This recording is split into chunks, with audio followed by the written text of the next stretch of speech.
কি বৌমা, তুমি এখানে বসে আছো? তুমি কি এখনো পূজায় বসলে না?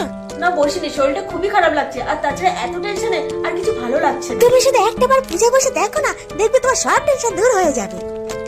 মা করো না, তুমি দেখবে তোমার মাথার চাপ সব ভালো হয়ে যাবে। আচ্ছা ঠিক আছে, তাহলে চল। এক কাজ করে প্রসাদগুলো কেটে চিনিটা বানিয়ে তারপরে পুজো বসবো।